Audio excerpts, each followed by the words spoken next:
بسم اللہ الرحمن الرحیم۔ ظہور کی علامات اور نشانیاں۔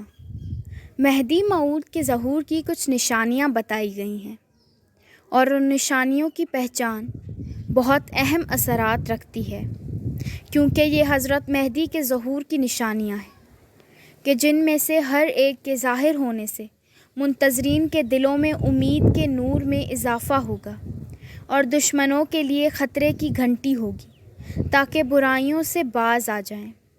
اس کے علاوہ آخری زمانے میں بہت سے لوگ مہدی ہونے کا دعویٰ کریں گے۔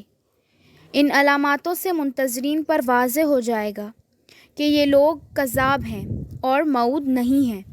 حضرت امام جعفر صادق علیہ السلام نے فرمایا، قائم کے ظہور کی 5 نشانیاں ہیں: سفیانی کا خروج، خسف بیدائی، یمنی کا قیام، آسمانی آواز اور نفس زکیہ کا قتل۔ ہم یہاں ان نشانیوں کی کچھ وضاحت کریں گے۔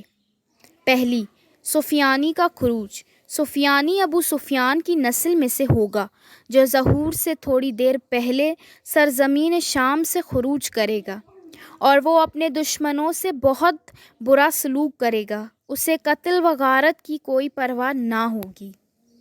امام جعفر صادق علیہ السلام فرماتے ہیں، اگر تم سفیانی کو دیکھو گے تو گویا تم نے سب سے برے اور پلید انسان کو دیکھا۔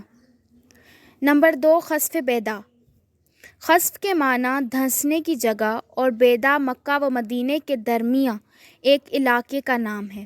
خسف بیدا سے مراد یہ ہے کہ جب سفیانی کا لشکر امام مہدی کے مقابلے میں مکہ کی طرف نکلے گا، جب وہ لشکر مدینہ میں بیدا کے مقام پر پہنچے گا تو معجزانہ طور پر زمین پھٹ جائے گی اور وہ لشکر زمین میں دھنس جائے گا۔ حضرت امام محمد باقر علیہ السلام نے فرمایا، سفیانی لشکر کو جب خبر ملے گی کہ امام مہدی مکہ کی طرف روانہ ہو چکے ہیں، چنانچہ وہ ان کے پیچھے ایک لشکر روانہ کرے گا لیکن ان کو نہیں پائے گا، اور جب سفیانی کا لشکر سرزمین بیدا پر پہنچے گا تو ایک آسمانی آواز آئے گی، اے سرزمین بیدا، ان کو نابود کر دے، جس کے بعد وہ سرزمین سفیان کے لشکر کو اپنے اندر نگل لے گی۔ نمبر 3، یمنی کا قیام۔ سرزمین یمن میں ایک سردار کا قیام امام علیہ السلام کے ظہور کی ایک نشانی ہے جو آپ کے ظہور کی کچھ مدت پہلے ظاہر ہوگی۔ یمنی ایک مومن اور صالح مرد ہوگا جو انحرافات اور برائیوں کے خلاف قیام کرے گا اور اپنی تمام تر طاقتوں سے برائیوں کا مقابلہ کرے گا۔ امام محمد باقر علیہ السلام فرماتے ہیں کہ امام مہدی کے قیام سے پہلے بلند ہونے والے پرچموں کے درمیان یمنی کا پرچم تمام ہدایت کرنے والے پرچموں میں سب سے بہترین ہوگا، کیونکہ وہ تمہارے امام کی طرف دعوت دے گا۔ نمبر 4، آسمانی آواز۔ امام کے ظہور سے پہلے ایک نشانی یہ ہوگی کہ آسمان سے ایک آواز آئے گی۔ یہ آواز بعض روایت کی بنا پر حضرت جبرائیل علیہ السلام کی ہے جو رمضان المبارک میں سنائی دے گی۔ اس آواز کے ذریعے سب لوگوں کو ظہور کی خبر دی جائے گی۔ حضرت محمد باقر علیہ السلام فرماتے ہیں، قائم آل محمد کا ظہور اس وقت تک نہیں ہوگا جب تک آسمان سے آواز نہ دی جائے جس کو اہل مغرب اور اہل مشرق سن نہ لیں۔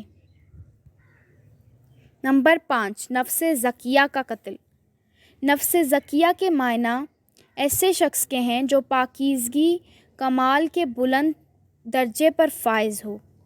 نفس زکیہ کے قتل سے مراد یہ ہے کہ امام مہدی کے ظہور سے کچھ دیر پہلے ایک ممتاز اور بے گناہ شخصیت امام کے مخالفوں کے ہاتھوں قتل ہو جائے گی۔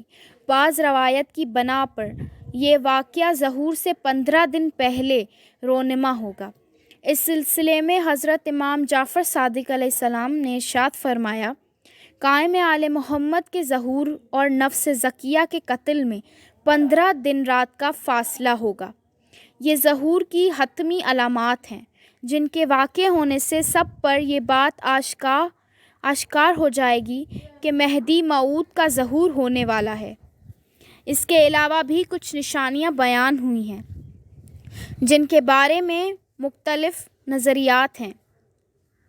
خروج دجال، جس کا تقاضا تمام عالم اسلام کی کتب حدیث میں پایا جاتا ہے، اور اس کی صفات کا بھی تقاضا کیا گیا ہے کہ گدھے پر سوار ہوگا، ایک آنکھ سے کانا ہوگا، دوسری آنکھ پر ہوگی، انتہائی درجے کا جادوگر ہوگا اور لوگوں کو بہترین نعمتوں کی ترغیب دے گا۔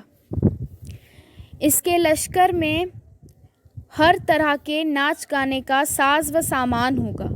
وہ مختلف علاقوں کا دورہ کر کے لشکر جمع کرے گا اور لوگوں کو گمراہ کرے گا، یہاں تک کہ حضرت کا ظہور ہوگا اور حضرت براہ راست یا آپ کی رکاب میں حضرت عیسیٰ بن مریم اسے فنا کر دیں گے۔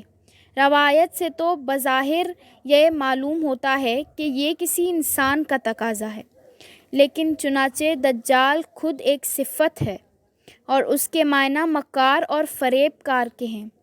اس لیے بہت سے علماء نے اس کے کنائی معنی مراد لیے ہیں اور ان کا خیال ہے کہ اس کے مراد وہ مکار اور فریب کار حکومتیں ہیں جن کے ساز و سامان دجال والے ہیں اور جنہوں نے ساری دنیا اور مسرور کر رکھا ہے، اور ان کی نظر سرمایہ داری یا مزدوری پر ہے کہ ایک آنکھ سے دیکھتے ہیں اور ایک آنکھ کو بند کر لیا ہے، اور دیکھنے والی آنکھ کو اپنی پیشانی پر اتنا نمایاں کر لیا ہے کہ ہر شخص صرف اس کی چمک دمک دیکھ رہا ہے، اور ان کی سواری کے لیے بے شمار انسان موجود ہیں جنہیں قرآن حکیم کی زبان میں گدھا ہی کہا گیا ہے کہ گویا ایک پورا خور صفت سماج ہے جس کی پشت پر سوار ہو کر اپنے دخل و فریب کی ترویج کر رہے ہیں۔ ماہ رمضان میں سورج گرہن لگنا، فتنوں کا ظاہر ہونا اور خراسانی کا قیام وغیرہ یہ نشانیاں بھی قابل ذکر ہیں۔